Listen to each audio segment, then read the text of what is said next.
쥐도 새도 모르게 맑은 눈의 광인이 되어버리는 PTSD에 대해 아시나요?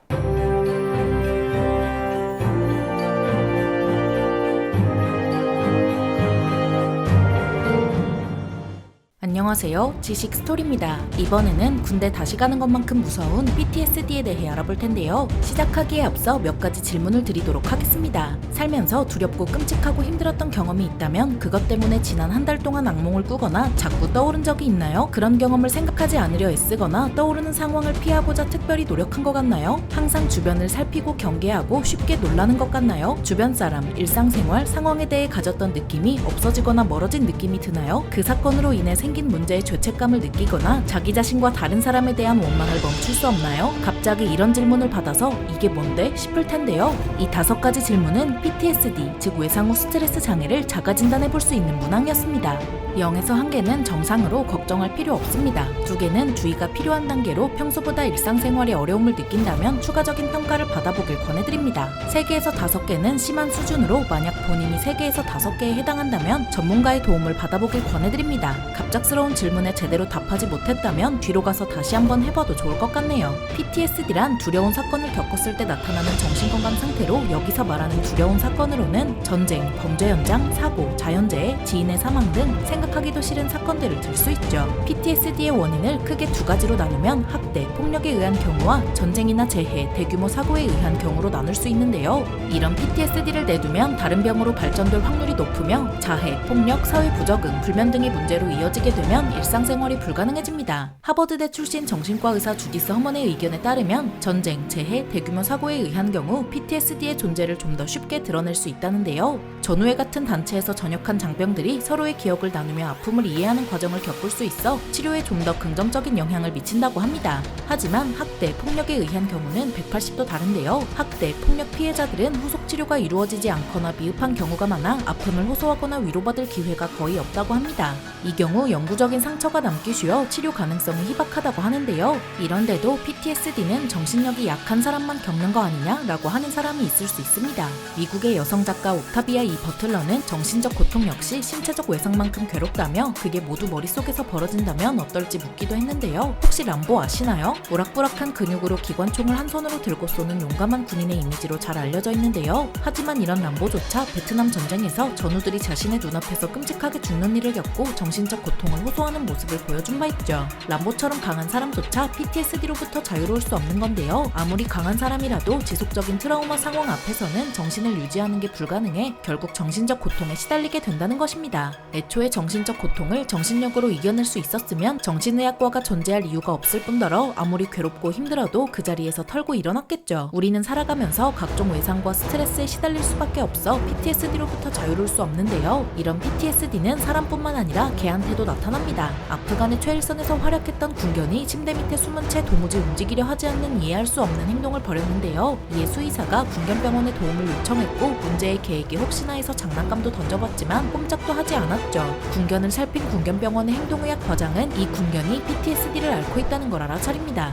군견도 사람과 마찬가지로 적추적, 지뢰탐지, 건물 소탕 등의 임무를 수행하면 심한 정신적 스트레스를 받아 5% 이상이 PTSD에 시달리게 된다는데요. 이렇게 되면 군견이 훈련받은 임무에 더는 관심을 보이지 않아 본부로 데려가 치료를 진행하지만 나아지지 않으면 퇴역하거나 다른 일을 맡게 된다고 합니다. 사람도 PTSD에 시달리면 알짤없는데 사람의 사정에 휘말려 온갖 스트레스를 받은 개는 어디 아프다고 얘기도 못하고 그저 안타까울 따름이죠. 개도 시달리는 PTSD의 증상은 정신세계만큼이나 복잡하고 다양하지만 크게 4가지로 나눌 수 있는데요. 악몽을 꾸면서 두려운 상황이 계속 생각나고 사건을 기억나게 하는 장소, 사람, 기억은 모두 잊으려 하며 혼자 살아남았다는 죄책감에 사회에서 멀어지려 하고 화를 통제하지 못해 작은 일에도 버럭 화를 냅니다. 대한민국의 신체 건강한 남자라면 누구나 군복무를 하는데 전역 후에도 군대와 관련된 꿈을 꾸는 군대 꿈도 사실 PTSD의 한 증상인데요. 전역한 지 16년이 지난 한 직장인은 한 해에 2차례 잠결에 군 내무반 풍경을 본다고 합니다. 1등병 때 내무실 딱 그 풍경 특정한 장면이 반복적으로 꿈에 나타납니다. 흔한 군대의 내무실 풍경인데 저는 항상 누군가의 눈치를 보고 억눌린 모습이에요. 군에서 딱히 가혹행위라고 할 만한 수준의 일은 겪진 않았는데 당시 심리적 압박이 상당했던 것 같습니다. 폐쇄적인 군대의 특성상 수직적인 인간관계 속에서 개인의 의견이나 다양성은 존중되기 어렵고 이런저런 이유로 각종 통제까지 당하는데요. 있는데요. 이는 상당한 스트레스와 심리적 충격을 유발해 PTSD를 유발하기도 한다는 거죠. 게다가 무인 조종사처럼 힘들고 괴로운 일을 직접 겪지 않더라도 PTSD에 시달릴 수 있는데요. 사람은 감정이입이 가능한 존재인 만큼 아무리 사진과 영상이라도 그게 끔찍한 경험이면 실제 트라우마로 이어질 수 있습니다.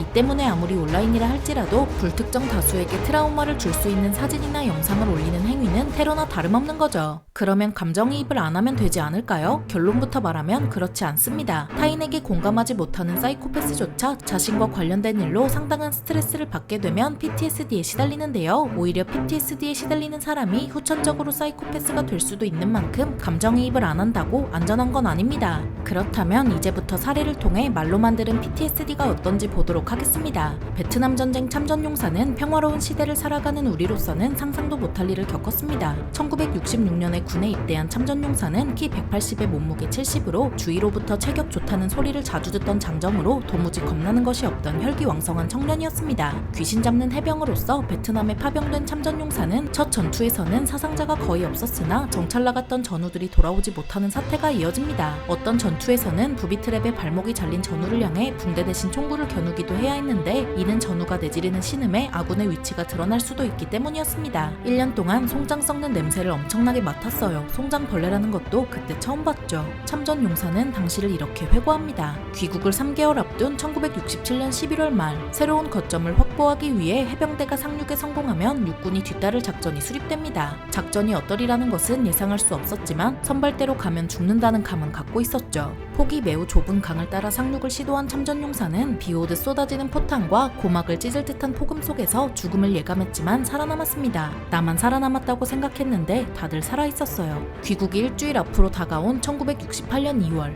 참전용사가 소속된 소대가 정찰에 나섰습니다. 소대원들은 앞사람과 15걸음 거리를 유지하며 넓은 개활지를 가로질렀고 숲과 만나는 지점에서 베트콩들의 기습으로 절친했던 전우들을 잃게 됩니다. 그때 나 혼자만 살아남았다는 죄책감을 어찌할 수가 없었어요. 1968년 3월 귀국한 참전용사는 울진 삼척 지역에 무장공비가 나타나자 토벌작전에 참여해 무장공비 수명을 사살하는 공을 세웁니다. 결정적인 공헌을 하고 훈장까지 받은 그였지만 그만 전역하겠습니다 라고 딱 잘라 말합니다. 제대하고 나서 한 달 뒤부터 참전용사에게 문제가 생겼습니다. 대인기피증과 불면증에 시달려 눈은 늘 충혈되어 있었고 몸무게는 급격하게 줄었으며 수면제를 먹어야 겨우 잠들 수 있었습니다. 꿈속에서 늘 베트남 전장이 생생하게 펼쳐졌어요. 총소리, 대포소리, 피 흘리며 쓰러지는 전우들, 나중에는 잠자기도 두려워졌죠. 박완서 작가의 그 많던 싱하는 누가 다 먹었을까에서는 6.25 전쟁에서 돌아온 참전용사의 모습을 정확하게 묘사하고 있습니다. 어떻게 그 몸으로 전선을 돌파하고 먼 길을 걸어 집까지 돌아올 수 있었을까? 믿기지 않을 만큼 몸이 못쓰게 된 건 약과였다. 집에 돌아왔는데도 조금도 기쁜 기색이 없었다. 자기가 없는 동안에 태어난 아들을 보고도 안아보려고도 하지 않았다. 도대체 무슨 생각을 하는지 그렇다고 무표정한 것하고도 달랐다. 시선은 잠시도 가만히 있지 못하고 불안하게 흔들리고 작은 소리에도 유난스럽게 놀랐다. 잔뜩 겁을 먹은 표정은 무슨 소리를 해도 바뀌지 않았다.